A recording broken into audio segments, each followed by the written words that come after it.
পাটগ্রাম আসনে বাংলাদেশ জামায়াতে ইসলামের এমপি প্রার্থী আনোয়ারুল ইসলাম রাজু সোমবার উপজেলার কমিউনিটি সেন্টারে অনুষ্ঠিত মতবিনিময় সভায় বাংলাদেশ জামায়াতে ইসলামের উপজেলার আমির প্রভাষক হাসান আলী সভাপতিত্ব করেন। সভায় প্রধান অতিথি হিসেবে উপস্থিত ছিলেন বাংলাদেশ জামায়াতের ইসলামী IBWF এর কেন্দ্রীয় সহসভাপতি ও শূরা সদস্য এবং ঢাকা মহানগরী উত্তর জামাতের বিশিষ্ট শিল্পপতি আলহাজ আনোয়ারুল ইসলাম রাজু। এ সময় তিনি উপস্থিত সাংবাদিকদের প্রত্যেককে পবিত্র কোরআন শরীফ উপহার দেন।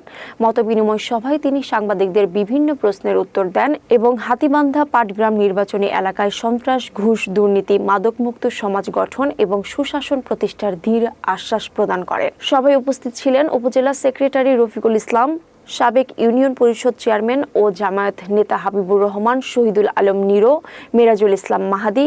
এছাড়া সিনিয়র সাংবাদিকদের মধ্যে উপস্থিত ছিলেন সাংবাদিক কাজী আলতাফ হোসেন, মোস্তাফিজুর রহমান, আব্দুল রহিম, ইলিয়াস বসুনিয়া, নুরুল হক, আসাদুজ্জামান সাজু, আলতাফ হোসেন সুমন, আসাদ হোসেন রিফাত, কাজী শাহ আলম, রফিকুল ইসলাম রিপন, সুমন খান সহ উপজেলার প্রিন্ট ও ইলেকট্রনিক মিডিয়ার সংবাদকর্মীরা। সাংবাদিক 3 ইউনিটের সম্মানিত সভাপতি, সেক্রেটারি এবং সাংবাদিক ভাইরা, আসসালামু আলাইকুম ওয়া রাহমাতুল্লাহি ওয়া বারাকাতুহু। হিন্দু ভাইদের জন্য আপনারা কেমন আছেন? আলহামদুলিল্লাহ। আমি আন্তরিকভাবে দুঃখিত যে আজকের এই মতবিনিময়টা যদি 6 আগস্ট করতে পারতাম, তাহলে আমার জন্য কল্যাণ করছে। আমি যদিও এই প্রোগ্রামটা 1 মাস আগে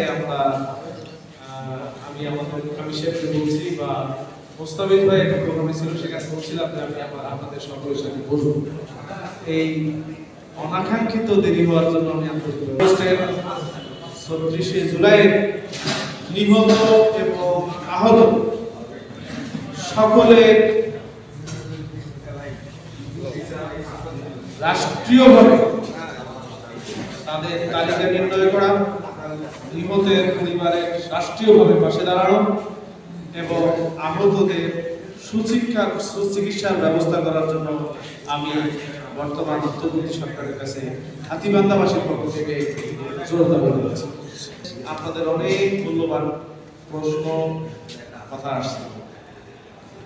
আমি আমার শুরুতেই বলতে চাই, বাংলাদেশ জামাত ইসলামী বাংলাদেশে আল্লাহর আইন এবং সরকারের শাসন প্রতিষ্ঠা করতে চায়।